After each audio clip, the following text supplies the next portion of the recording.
प्रिय विद्यार्थियों, good morning. आज के वीडियो लेक्चर में हम पढ़ने जा रहे हैं एक आयनिक ठोस से जुड़े हुए बहुत ही महत्वपूर्ण टॉपिक लैटिस एनर्जी के बारे में। देखिए, लैटिस एनर्जी क्या होता है, इसका जो आयनिक क्रिस्टल्स हैं उसमें क्या इम्पोर्टेंस है और लैटिस एनर्जी है किसी क्रिस्टल संरचना के लिए किस प्रकार से ज्ञात किया जाता है, इन सभी पहलुओं पर आज के वीडियो में हम बात करेंगे। तो देखिए विद्यार्थियों, सबसे पहले हम शुरुआत करते हैं जालक ऊर्जा क्या होता है। तो देखिए, जब किसी आयनिक क्रिस्टल में जो आयन्स हैं आपस में जो बांधे रखने वाला जो एनर्जी है, आयनों को किसी आयनिक क्रिस्टल में जो बांधे रखने वाली एनर्जी है उसको हम जालक ऊर्जा के नाम से जानते हैं। क्रिस्टल में जब विपरीत आवेशित आयन एक दूसरे के साथ में प्रबल स्थिर वैद्युत प्रकार के आकर्षण बल से बंधते चले जाते हैं और आयनों के इस प्रकार से जुड़ने की जो प्रोसेस है उसमें एनर्जी रिलीज होती जाती है, जिसको हम जालक ऊर्जा के नाम से जानते हैं। देखिए,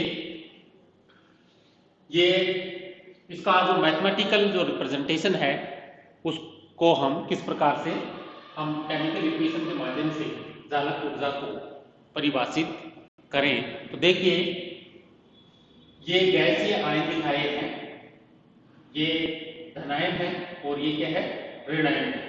दोनों अनंत दूरी से जब एक दूसरे के समीप आते हैं तो साम्य स्थिति में जो आकर्षण और प्रतिकर्षण बल है एक दूसरे को प्रतिसंतुलित कर देते हैं और उस स्थिति में क्या होता है, एक मोल ठोस आयनिक क्रिस्टल का निर्माण होता है। तो इस प्रक्रिया में मुक्त हुई ऊर्जा क्या कहलाएगी, जालक ऊर्जा कहलाएगी।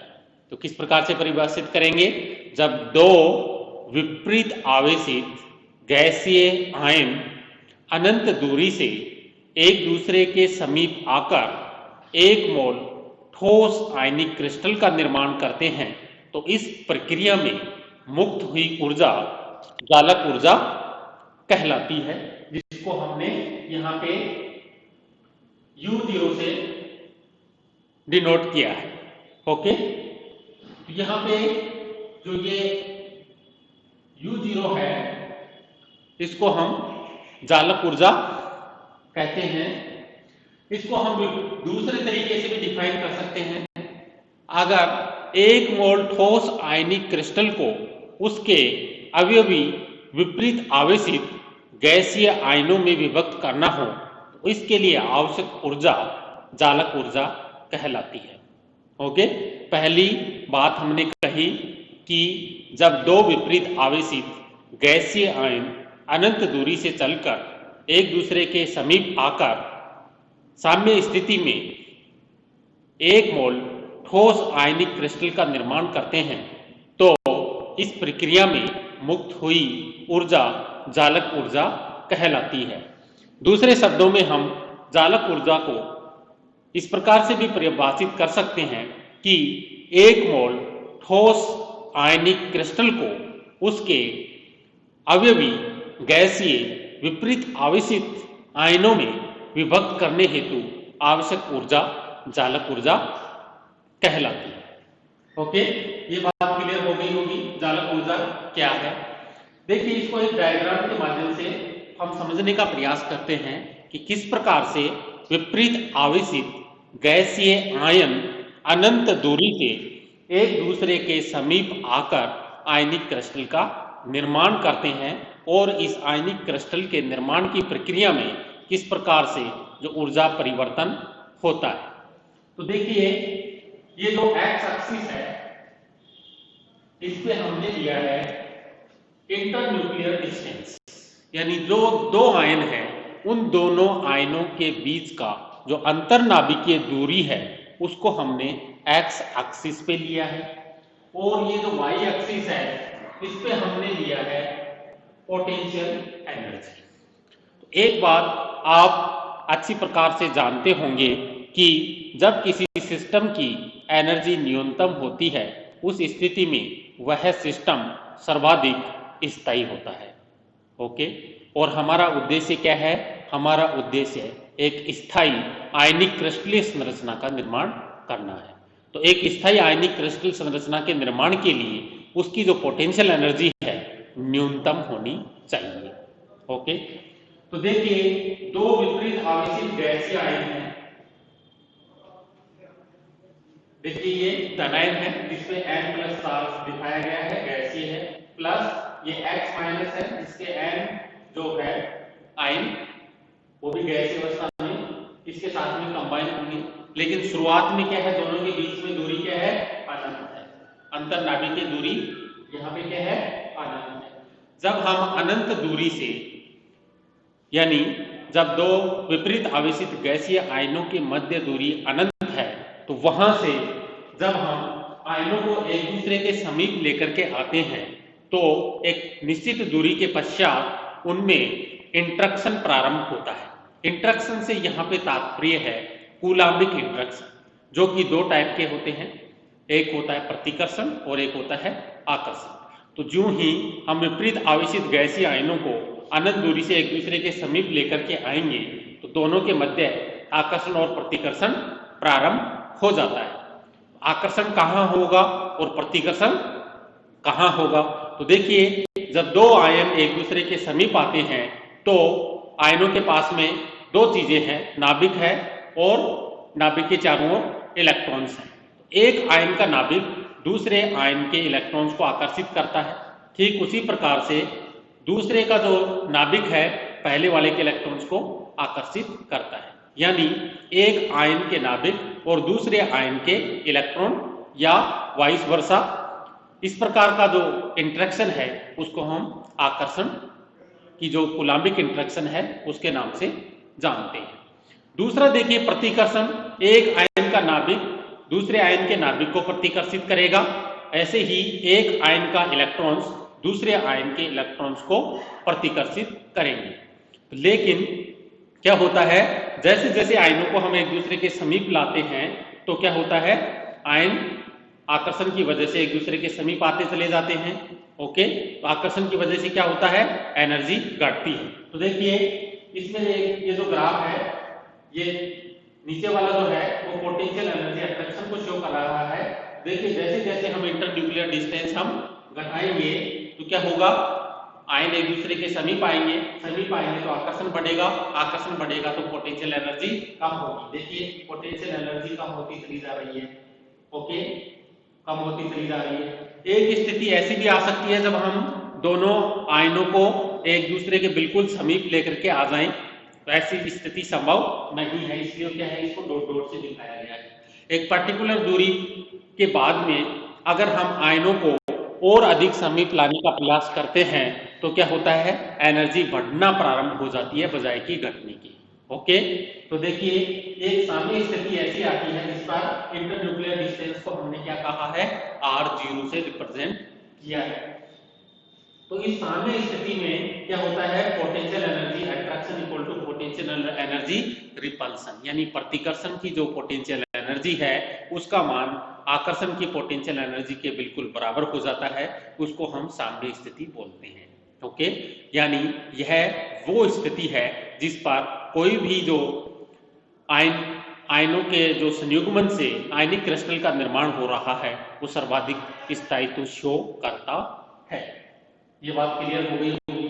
दूसरा देखिए, हम प्रतिकर्षण से संबंधित अगर हम कूलाम्बिक इंटरेक्शंस की बात करें तो उसके लिए ग्राफ है। तो जैसे जैसे हम आयनों को एक दूसरे के समीप लेकर के आएंगे, प्रतिकर्षण का प्रभाव कंटिन्यूअसली क्या होता है, बढ़ता चला जाता है। क्यों बढ़ता चला जाता है, क्योंकि दोनों के मध्य की जो डिस्टेंस है, दूरी है, उसका मान घटता चला जाता है। जब समान आवेशित स्पीशीज एक दूसरे के समीप आती हैं, यानी उनके मध्य दूरी हम कंटिन्यूअसली कम करते जाते हैं, तो ऐसी स्थिति में क्या होता है, उनके मध्य प्रतिकर्षण बढ़ जाता है और एनर्जी क्या होती है, प्रतिकर्षण की वजह से एनर्जी बढ़ती है।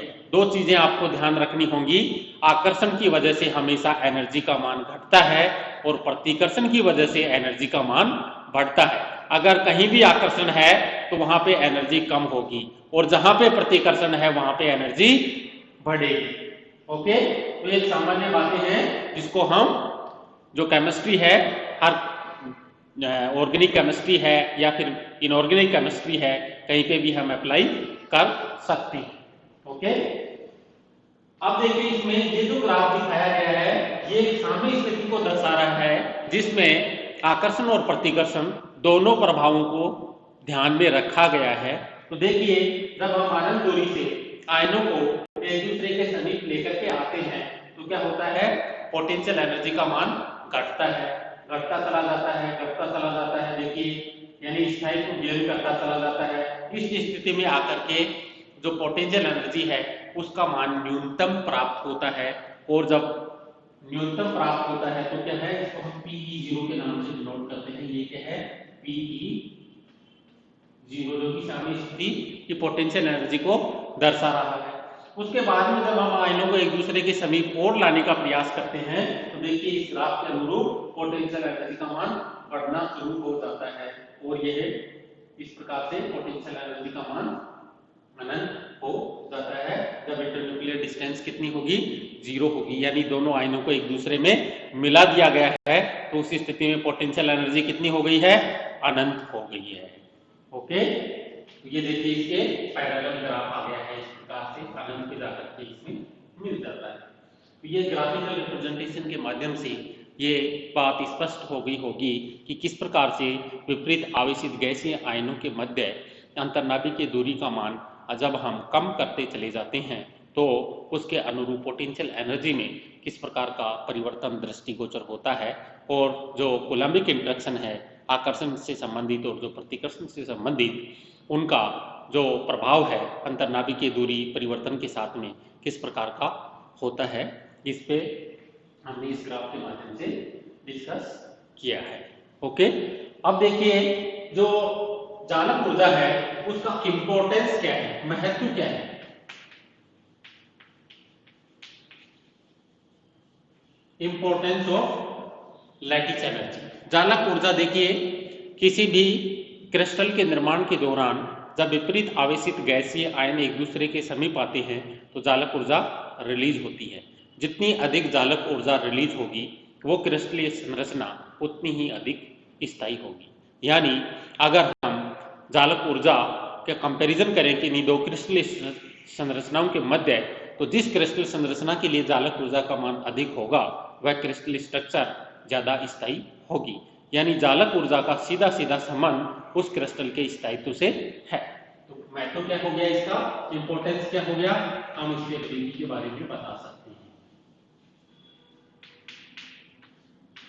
ओके, तो चालक ऊर्जा किसी भी क्रिस्टलीय संरचना को स्थायित्व प्रदान करती है।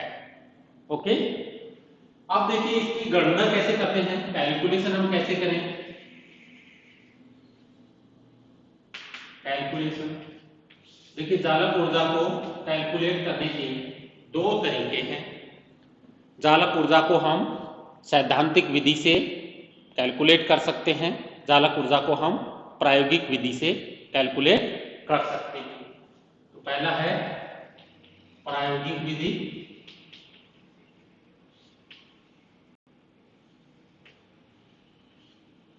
Practical method.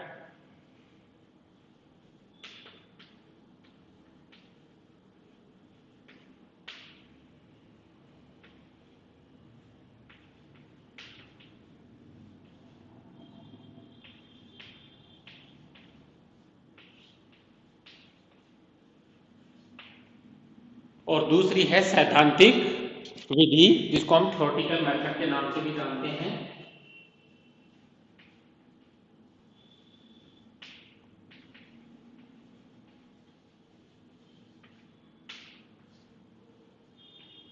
जो प्रायोगिक विधि है उसके अंतर्गत हम बोर्न-हैबर साइकिल पढ़ेंगे।